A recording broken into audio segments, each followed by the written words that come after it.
वाहिगुरू जी का खालसा वाहिगुरू जी की फतेह।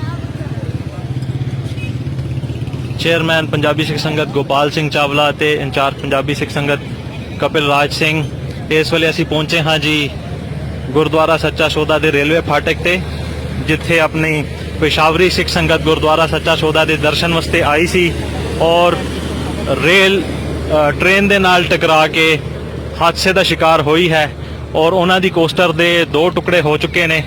एक टुकड़ा इस फाटक ते पिया है और दूसरा टुकड़ा काफ़ी पिछे है और अपने पेशावरी सिख यात्रियों की सुनने च आ रहा है कि 16 तो 17 लोगों की डेथ हो चुकी हुई है और डेड बॉडीज जड़ियां ने वो शेखोपुरा गुरुद्वारा शेखोपुरा हॉस्पिटल दे विच भेजियां जा चुकियां ने।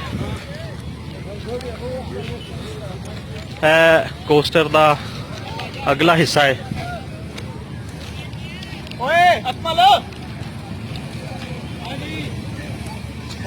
ते कोस्टर का पिछला हिस्सा जड़ा है जिहदे विच काफ़ी सारी सवारियां सन वो पिछे रह गया।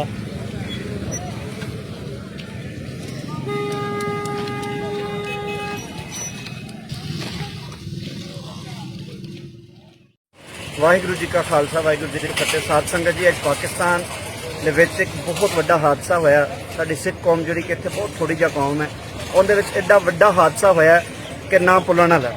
29 लोग सन जिहड़े पेशावर तो आए सन। भाई रघबीर सिंह उहदे 40वां सी और 40वें दे विच अज उन्हां अरदास करके जदों वापस जा रहे सन, पर इहदे विच इस तरह होया कि वो वापस जदों गए तो उन्हां दा ज़हन सी सच्चे सौदे मत्था टेकण दा, पर इहदे किसी का कसूर कोई नहीं है। असीं डिकलेयर करते हैं फाटक इहदे विच कसूर सी सिर्फ ड्राइवर का, और ड्राइवर की गलती सी कि अगर वो मेन रस्ते ते आ जांदे तो कुछ भी नहीं सी होना।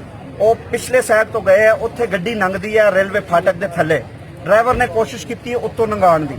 जदों ट्रेन आई है तो फिर इस तरह हादसा होया कि गड्डी अद्धी इत्थे पई है तो अद्धी बहुत दूर तक चली गई, जिंदे विच 19 लोग मौके ते शहीद हो गए, जिंदे उत्ते असीं उत्थे मौके ते ही पहुंचे हैं। सारी साडी कौम इस टाइम इत्थे है, पंजाबी सिख संगत की सारी टीम इत्थे है। पर मैं बहुत ही शुक्रगुजार हाँ पाकिस्तान गौरमेंट का कि औकाफ की पूरी टीमां इत्थे पहुंच गई। और सब तो वड्डी गल कि साडा जिला ननकाना साहब नहीं सी, पर ननकाना साहब के DCO साहब, ननकाना साहब के DPO साहब और उत्थे दी भी सारी इंतजामिया इत्थे आ गई। बाकी जिहड़े इंजर्ड लोग ने उन्हां दी बहुत अच्छे तरीके नाल देखभाल की गई।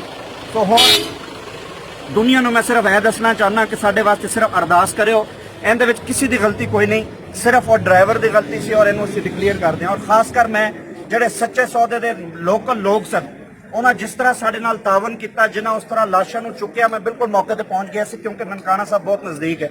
उन्हें जिस तरह लाशां नूं चुक्या, जिस तरह उन्हें साडी सेवा की, जिस तरह उन्हें संगत नूं पानी पियाया।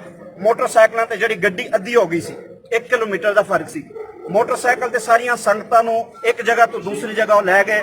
उनके वास्ते मैं बहुत ही मशहूर हाँ सच्चे सौदे दे फरूकाबाद के लोगों का, शेखपुरे के डिस्ट्रिक्ट इंतजामिया का, और इस टाइम सारे जिहड़े अफसर इत्थे मौजूद ने सारियां दा, पंजाबी सिख संगत की टीम और सारी संगत इस टाइम मौजूद है।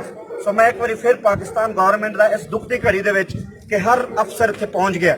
कमिश्नर लाहौर पहुंचे हुए हैं, एजाज आलम साहब पहुंच गए, महेंद्र पाल सिंह साडे जिन्ने भी है इस टाइम वो सारे पहुंचे हुए हैं। सो मैं बहुत धन्यवादी हाँ कि इस दुख की घड़ी दे विच साडे नाल ने।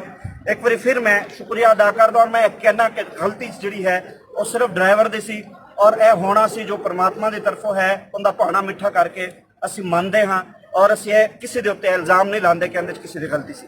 Thank you very much.